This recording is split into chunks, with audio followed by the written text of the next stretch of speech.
All right. Good morning, everybody. We're going to be reading The Great Kapok Tree, A Tale of the Amazon Rainforest. Before I start reading, I just want everybody to think about if you have a favorite tree and think of all the things that need that tree other than just yourself. So let's start. Two men walked into the rainforest. Moments before, the forest had been alive with the sounds of squawking birds and howling monkeys. Now all was quiet with the creatures watched the two men and wondered why they had come. The larger man stopped and pointed to a great kapok tree. Then he left. The smaller man took an axe he carried and struck the tree. Whack, whack, whack. The sounds of the blows rang through the forest. The wood of this tree was very hard. Chop, chop, chop. The man wiped off the sweat that ran down his face and neck. Whack, chop, whack, chop. Soon the man grew tired. He sat down to rest at the foot of the great kapok tree. Before he knew it, the heat and hum of the forest had lulled him to sleep. A boa constrictor lived in the kapok tree. He slithered down its trunk to where the man was sleeping. He looked at the gash the axe had made in the tree. Then the huge snake slid very close to the man and hissed in his ear. Signor, this tree is a tree of miracles. It is my home, where generations of my ancestors have lived. Do not chop it down. A bee buzzed in the sleeping man's ear. Signor, my hive is in this kapok tree, and I fly from tree to tree and flower to flower, collecting pollen. In this way, I pollinate the trees and flowers throughout the rainforest.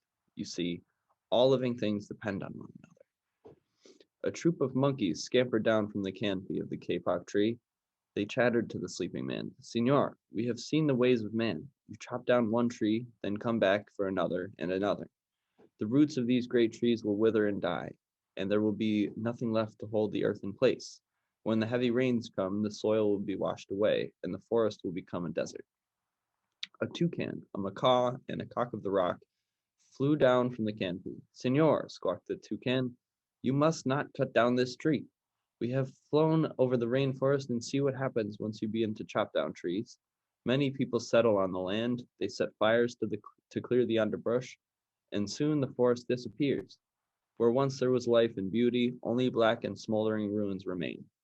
A bright small tree frog crawled along the edge of the leaf.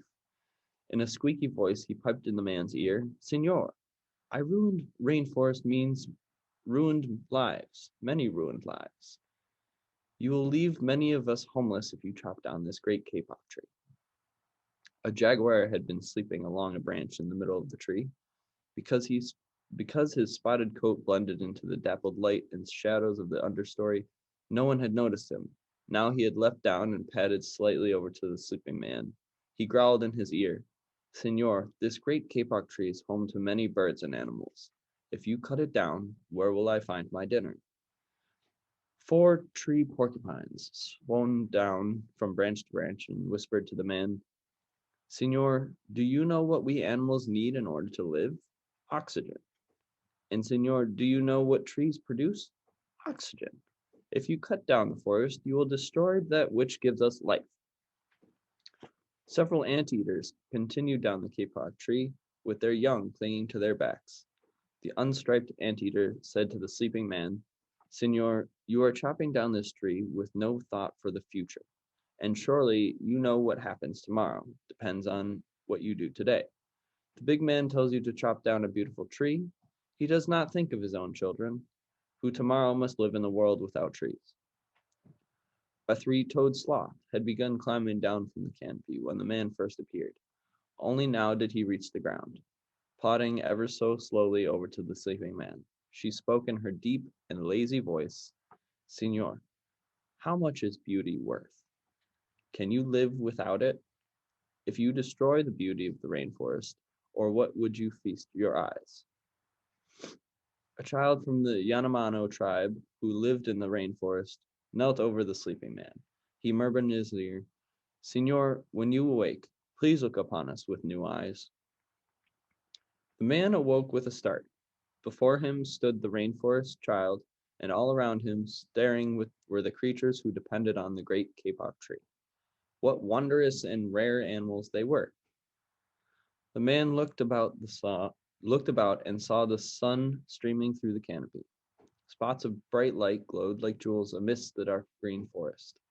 Strange and beautiful plants seemed to dangle in the air, suspended from the great kapok tree. The man smelled the fragrant perfume of their flowers. He felt steamy mist rising from the forest floor, but he heard no sound, for the creatures were strangely silent. The man stood, picked up his axe. He swung back his arms as though to strike the tree. Suddenly he stopped. He turned and looked at the animals and the child. He hesitated, then he dropped the axe and walked out of the rainforest. So that's the story, guys. I hope everyone's doing good. I haven't seen you all in a while. Before I leave you, I want you to think about the person in the story who was only thinking of himself when he started to cut down the tree. And think about if he would have cut down the tree, if he had thought about all the other living things in the tree before he started to cut down the tree. What do you guys think he would have done? I personally think he would not have cut down the tree. When you think about other people and other living things and how they're going to be impacted by your actions, it makes you take a different route. It makes you make different decisions, and it makes you. Alrighty, that's all I got for you guys. Have a lovely day. Goodbye, everyone. Goodbye. Bye. Thanks, Ben. Bye.